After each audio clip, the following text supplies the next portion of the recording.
Green Price has come a long way, from a university startup to now a sustainable and profitable supermarket business, achieving significant impact in both financially and socially. However, today, the company asks us, how can they make this a more attractive workplace for existing and future employees? Good morning, ladies and gentlemen. My name is Stanley, and together with my colleagues, Tiffany, Regis, and Tommy, we're super excited to present to you our analysis and strategy to bring Green Price to another level. Today, we understand that Green Price has a sustainability commitment. First of all, you have the last mile disposable outlets. You also have resale short-dated groceries, as well as the inspired communities and healing underprivileged. These are all significant social impacts that you're creating. However, behind this, it's the people that drives all these impact and changes. And today, you have faced a problem of high turnover rate, which leads to two key problems: high training costs and lower productivity due to the switching of the jobs. Therefore, today, you ask us the overarching key question: how can we make Green Price a more attractive workplace to its employees? And we broke this down into two key parts: attract and retain. From the attract side, the key question is, how might we attract the right talents using the right ideal company image? From the retain side, how might we learn from the best practices in order to decrease the turnover rate? Let's first dive into the first key issue from the first key problem. First of all, the first key issue of attracting talents is that there is a low unemployment rate in Hong Kong. Therefore, there is a lot of fierce competition from different companies attracting from the same talent pool.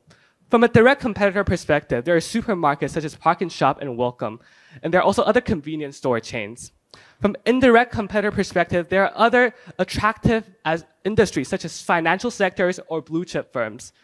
But let's kneel down to your edge. Your edge is that, first of all, compared to the direct competitors, you have a stronger social commitment. You also have better compensations. Compared to the indirect competitors, you also have a stronger social commitment. And moreover, you have a more tight-knit culture and a startup culture that's less hierarchical that many talents crave for.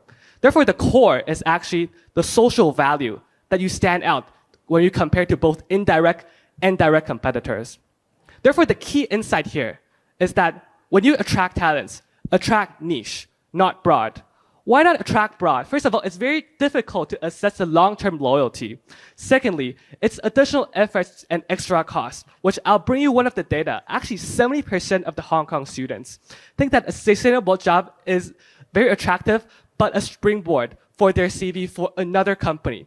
That's one of the key underlying issues of most of the sustainable businesses, that they just want some experiences and they will jump to another industry eventually. Therefore, the right approach is to attract niche, using the right targeting the right audience, using the correct image, as well as using the right process. The second key issue from a retain perspective is that it is difficult to sustain long-term passion. When we break down the employee and staff combination, we can see that there is a high turnover among support center, the office, namely the marketing jobs, the sales jobs, distribution center, as well as the stores. The underlying root cause are, first of all, from a support center perspective, it's more candidate-driven. The candidates here, they have transferable skills from marketing and sales, and they're actively looking for new opportunities. And these marketing skills can be transferred to another industry. From another perspective, when we look at distribution center and stores, it's more job nature driven. The job nature of a clerk and a warehouse employee is more repetitive. And therefore, they're also unsure about the company future because they don't have a bird's eye view on how the business is operating. Therefore, the key insight here is that you have to have a tailored approach for different types of staffs. From a support center office staff perspective, you have to provide the right opportunities for growth and personal development. And for the distribution centers and stores, you have to help them understand your company better and decrease the repetitive work. Here comes to our strategy selection criteria. When we select our strategies, we have to keep feasibility and impact in mind. We actually thought of several alternatives. For example, why not we automate all the stores? But that's clearly not feasible from its current standpoint. We also talk about stock compensations, raising monetary incentives, but those from our perspective are not good and ideal strategies. Therefore, we introduce to you our 2 key strategies driven by our 2 key insights. Green attract and green retain. Overall, you will decrease your staff turnover rate from 47.6% all the way to 19.8%. And now I'll pass my time to my colleague to introduce to you our strategy. Thank you, Stanley. When a company is looking for the right talent, it doesn't only mean the right ability, but also a right fit and a right motivation to offer to them. And therefore, today we have to find the right talent who is actually willing and happy and enjoy the work as a social mission contribution in Green Prize. And therefore, today we'll introduce for our front workers and also back officers, we'll like to use 3-step synergy to help you to source the right talent. First one will be finding the right audience. Second will be telling the right story. And last but not least, adopting the right process to recruit them. So we have divided your company's structure into 2 parts. The first one will be into the sales team and marketing team, which will be contributed into the back officers. And on the other hand, for the store fulfillment, warehouse operations, and also retail staff, that will be counted as the front workers. And based on that, we have currently have outlined find the right audience for the sales team and marketing team. So introducing you to Wendy, who is a 22-year-old recent uni graduate student, and she's really passionate about sustainability. And that is the exact kind of personality that you have to find who is really concerned and passionate about passionality, and therefore they will be having a very great intrinsic motivation to continue to work in your company. We understand that there are many opportunities around the world at different offices, and a talented uni graduate like Wendy would have different financial opportunity to have a better workplace to work at. But why choose Green Prize must be the reason that she wants to make something impactful to the community. And not only does this motivation is important for her to stay here to work long, but also to improve her ability in long term, since she will be the one who wants to work for a long time. And how you can find people like Wendy will be through 2 methods. The first one is still continuing with the university recruitment, but you will target and filter their profile according to their experiences. For example, whether or not they have previously worked in a green-related startup to show that she has interests in it, or whether or not she has a long volunteer experiences to show her actually interest. On the other hand, you will also like to contact some green organizations to see whether or not they have some recent contact lists with the university students to see is there any profile like Wendy who will be interested to work in Green Prize. The next step will be telling the right story. The story that you would like to tell to Wendy will be green and growth, and we get both. University graduates like Wendy, not only do they care about like green and social mission, but also they value a lot about the globalizing and expanding opportunity in your company. What we have to tell them is not that only we are impact driven and how many green impacts we could create, but at the same time, we have to ensure that you have a very long-term perspective and that this is a very long-term green organization you can work at, and we can together expand our footprints around the world and also expand the business together to together create impacts for not only the business, the organization, but also for the earth. The next step will be adopting to the right process. Currently, you might be using a one-on-one interview procedure, which will be majorly tackling into the ability side of processes or tasks. However, we believe that that would not be enough. We have to how we can actually measure their real interest and their passion about their sustainability will be through 3 methods.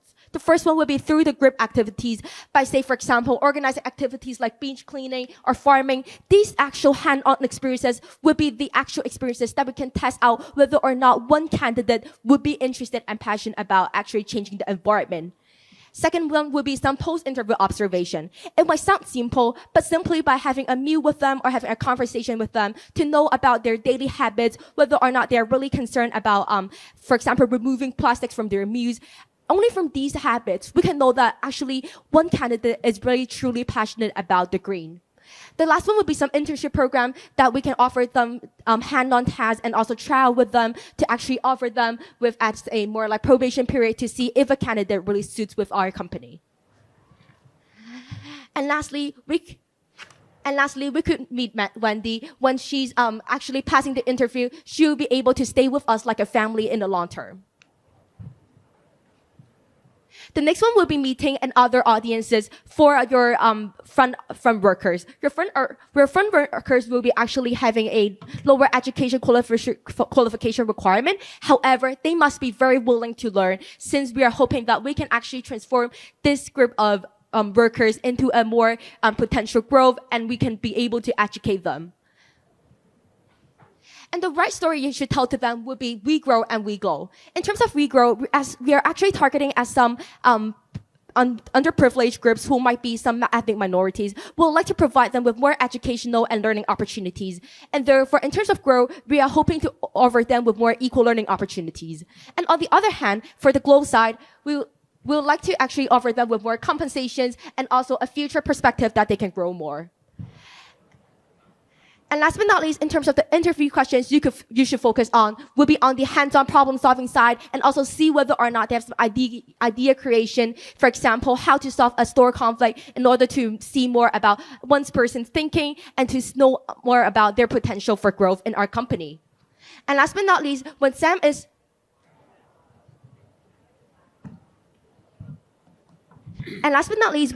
actually in our company, not only will they actually pass on the interview and join us as a staff, and after the retained strategy that Regis will actually introduce, he will be able to progress and contribute more as a manager or even a higher level of contribution.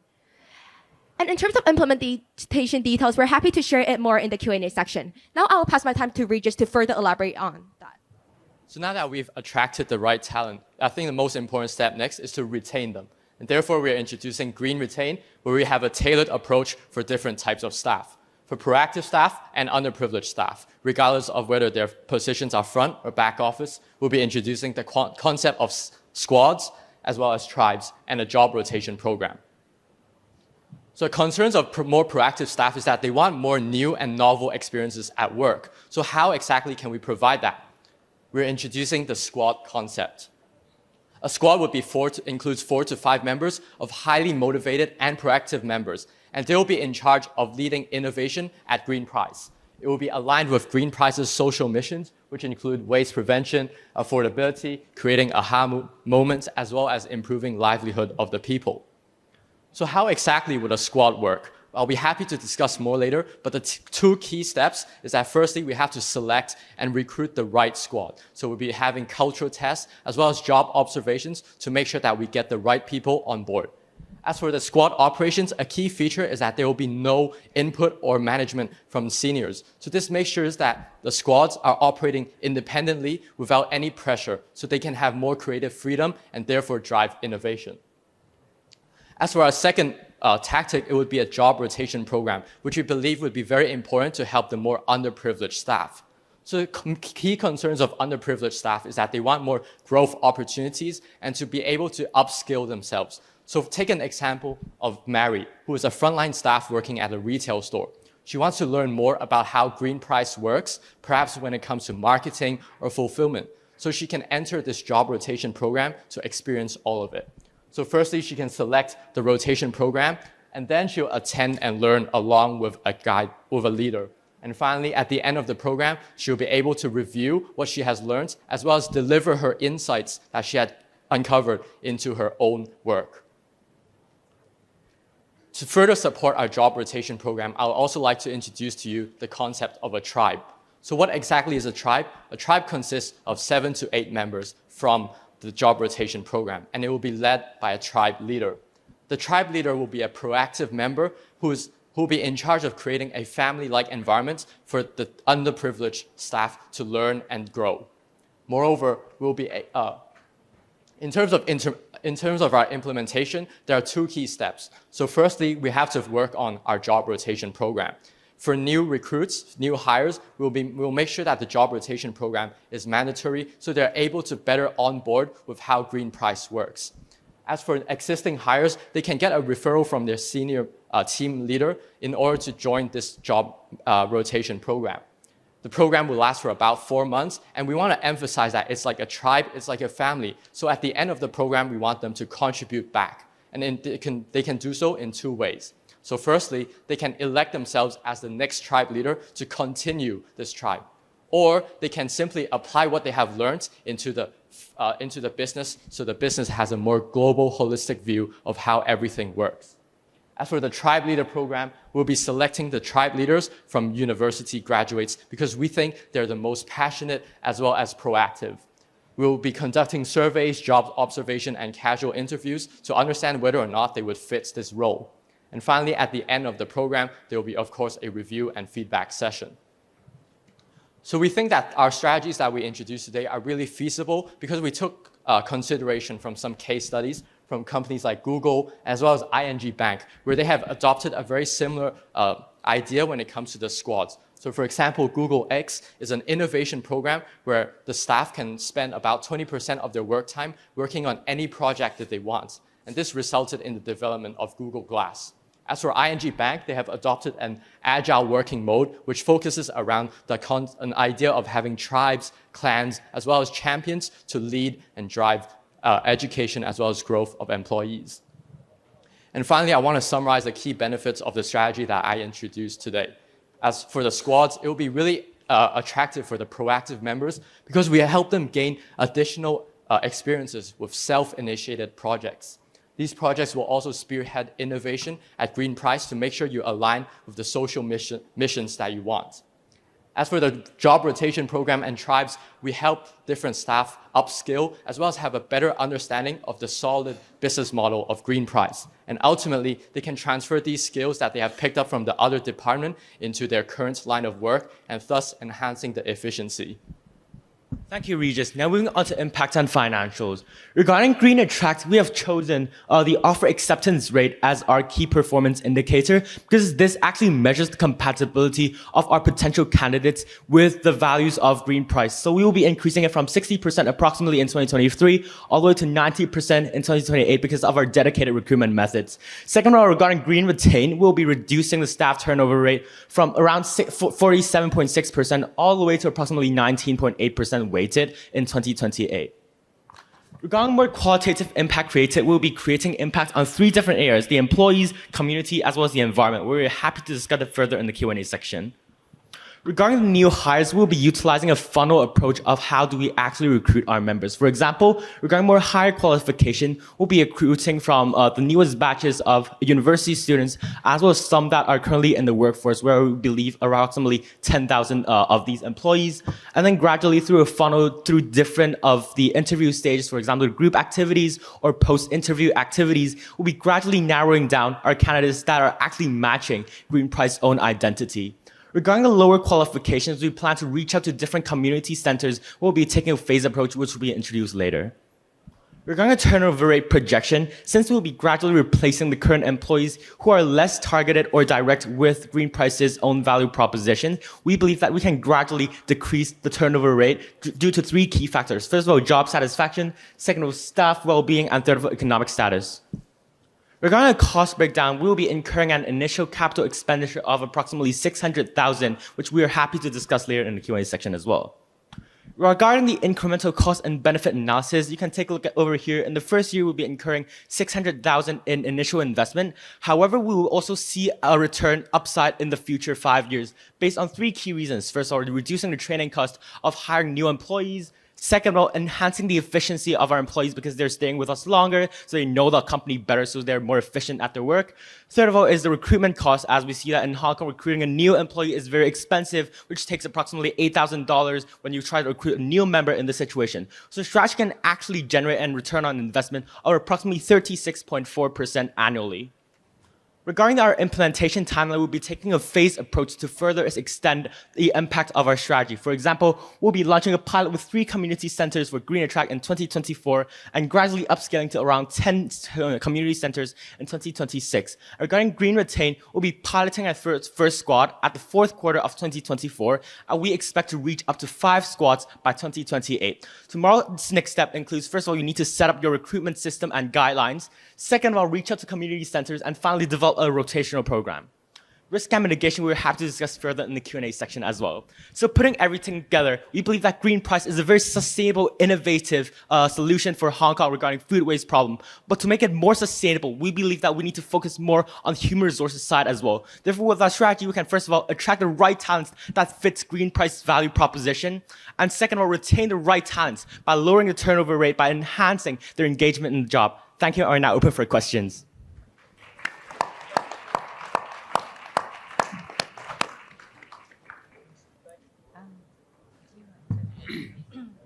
Hi. Sorry, this is less of a question. It was very impressive delivery in this short time. Can we go back to the slide that shows, that sets up the issue, the targeted, I think, hunters and gatherers and the distribution and back office? It's just to kind of understand how you broke down.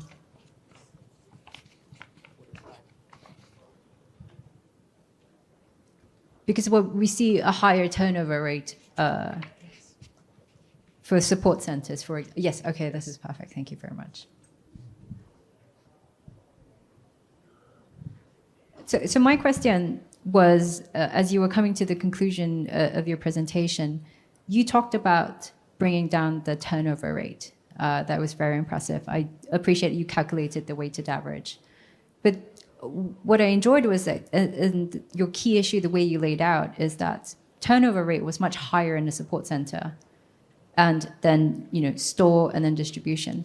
So you walk through different solutions of tackling based on capabilities, but towards the end, it's like we were rushing towards we'll bring down overall turnover rate. But the ways to do it, it's almost like we kind of leapt from one to the other. Can you walk us through a little bit more about how you envision the turnover rate to kind of come down in these three areas? Yeah. Thank you. Thank you so much for your question. So to understand how to decrease turnover rate, I think we have to first understand why they're leaving in terms of different types of staffs. And we believe the key driver here would be the support center, which currently now has the highest turnover rate. It's more candidate driven because they're obviously looking for new opportunities. Their skills are more transferable. That's why we're actually introducing the concept of squads, which means that we're providing these employees that have the idea that wants to work in a startup-like culture and they want to be more innovative and more ownership. We pull them out maybe about 20% of their time, and they are allowed to do anything they want. They can report to the management directly on, hey, here's a fantastic idea. Can we start maybe discuss about it today, tomorrow? It's more energetic for them because they are this kind of people. They're very proactive. They're looking for opportunities always. So this will be the key driver of how we're decreasing the turnover rate from a support center perspective. And from this perspective, we believe that it's more job nature driven because the job nature of a store clerk as well as distribution warehouse employee is more repetitive. Like every day they're doing similar jobs. So the pain point here we identify is about the repetition. So that's why we're introducing the rotation program, which they will be able to experience different kinds of job natures, and they will be able to have a more holistic perspective on how the business operation works in your company, and they will decrease the unsureness about your company's future as well. So again, thank you for the very detailed kind of presentation and analysis. You talked a lot about the proposition for graduates. You referenced non-graduates a little, but can you tell us a bit more about your non-graduate recruitment strategy? Sure. Thank you so much for your question. Please go back to the rationale of the page for non-graduates.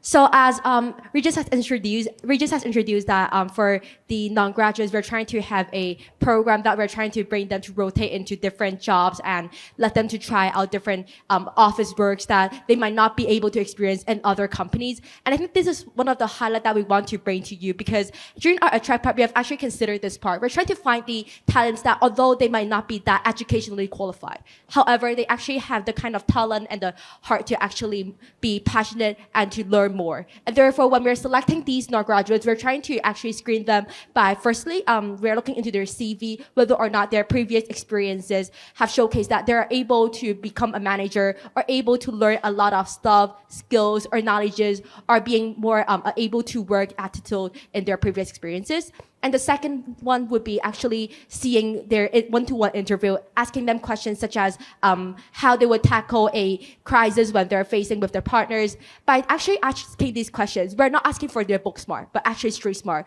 which is really important in a startup when you're facing with different partners. Thank you. Hello. Yeah, good presentation with great structure. I would like to ask, because right now we only have around 100 staff in our company, then for your implementation part, you divided in the group into like squad and different tribes. So how can we cope with normal operation work? Because the stores still need to be open and a lot of operation work need to be done. Yep, correct. So the key feature here is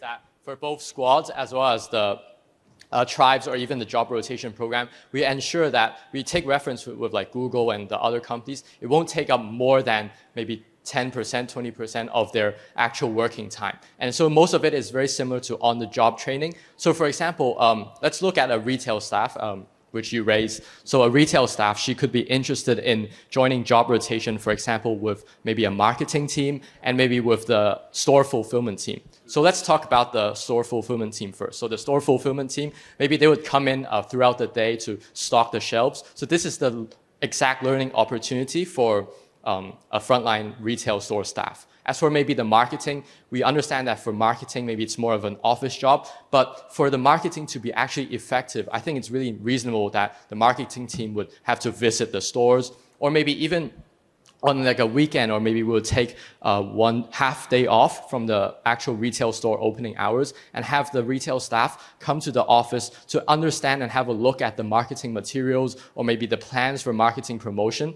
And then when this salesperson goes back to her store, she understands that, oh, the Green Price, your company is doing this new promotion campaign. So maybe when I sell products to the customers, I can mention this promotional campaign that maybe otherwise they wouldn't have known. So I believe we understand that there's a concern with front office and back office staff perhaps not having time to collaborate and work together, but we believe that it doesn't take much time for them to learn and pick up the skills that we want them to.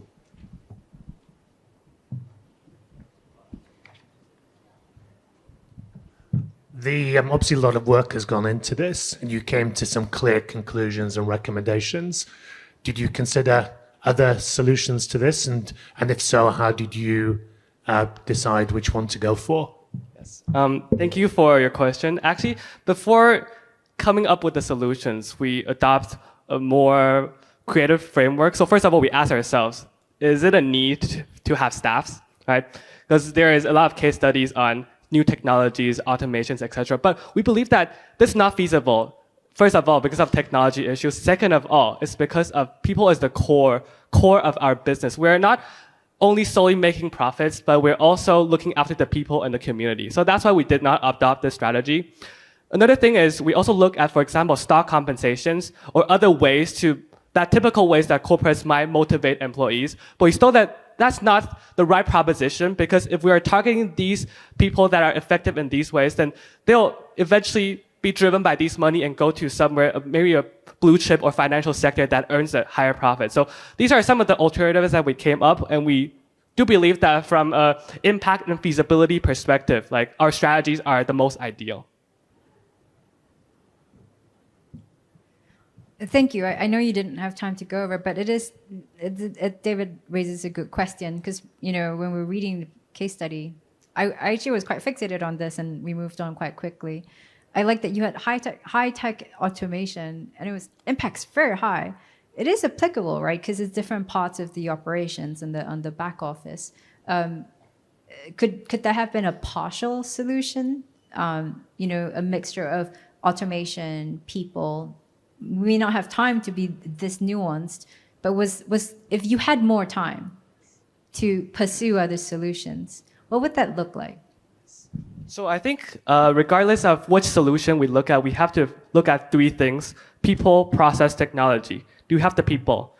Do you have the right process to implement it? Do you have the technology? From a technology perspective, given our startup nature and more sustainable focus, our strength actually does not lie in, for example, creating an automation store or automation warehouse, etc. Our strength lies in our people. So we believe that in the short to mid-term, people is still the core of our business. But of course, if in the long term, there's a new trend, a new innovative way of incorporating automation and technology into our operations, and more importantly, increasing the staff happiness because of technology, then we're open to adopting different innovative ideas, incorporating into our solutions. So I think a little more detail on the possible implementation of technology. I would say this would be most applicable when it comes with store fulfillment. I understand that currently Green Price, you have over like 1,000 shopkeeping units, and it keeps changing every time your store resets, and because the source of like the supply is relatively different every time. So I think this process could definitely be automated, but we all agree with our team agrees that currently, people, considering that you're more of like a social mission focus, we want to ensure that our employees, their jobs don't get taken over. And perhaps for the less qualified people, less qualified staff who are perhaps working with the fulfillment team, they don't get immediately replaced by a robot that does everything for them. So we want to, with our, for example, our tribes and job rotation strategy, we are able to upskill them. So we give them the chance, the opportunity to pick up skills from other teams. So if in the future we actually adopt one of these technologies, they might have a chance to be promoted within the company to perhaps work at a different team. When we are scouting for candidates during the employment process, you mentioned that we should find someone who is more sustainable, have more purpose in work. But then sometimes we find it very hard to strike a balance between like the worker is like skillful in that position at the same time being sustainable. So how can you like strike the balance? Yeah, thank you so much for your question. And in terms of balancing their ability of their working ability and the sustainability of themselves, I think one of the more very important is that we're trying to find people who are more intrinsically motivated. And by being really intrinsically motivated, since they're really devoted to this work, they will be more willing and able to learn. Not meaning that we are trying to find someone that is fully unable, but we are trying to make sure that those candidates with a basic quality and a high willingness to learn and to motivate, we are able to use our own resources and our very fulfilling department to train them into the one that is really very able. For example, during the selection criteria, we actually have, for example, activity-based interviews, or they have group activities where they have to actually go hands-on to these activities. So that is where we can see whether they have the motivation or they're willing to learn or to contribute towards the sustainability cause instead of just simply saying, oh, I am very into sustainability, these kind of sort of stuff. So we believe that through our strategy, we can actually find the right balance between talent as well as the correct value propositions. I had a question. I know that the company is very focused and it tends to attract a lot of younger and things. We talk a lot about postgraduates. I think young's quite a long definition. It could go into the early 30s. That's still young too. What is the recruitment like from, I suppose, people with like perhaps between 5 to 10 years experience that have worked in a series, because I very much enjoy the fact that they like to compare themselves to, like, say, Marks and Spencer, for example, more upskill targeted clientele. There are a lot of people who have worked mid office, back office, even front office. They bring in different sets of experience. Maybe they're more sustainably oriented or not. But can you talk us through what you have thought about in terms of recruitment from an existing industry? In terms of industry, I believe the kind of people that with 5 to 10 years experience you have mentioned would be the kind of people that would be very able to become a manager level or maybe a higher level of workers in Green Price. However, today we're looking at the employees who are maybe working for our hunter as a farmer. That would be a more rather university reason and fresh graduate really oriented style of work, because those kind of job would be more attractive to those kind of new graduates instead of those who have long experiences and managers. However, we also understand that there are people who are maybe in 30s, 40s, but they're still energetic, they're still sustainable focused. And we're not excluding them. We're very inclusive to hiring all kinds of people, and they actually fit into our process because our process does not discriminate by age. Like, even if you are a 30-year-old, you can still join our interview process and we'll assess you on an equal basis. So, final question.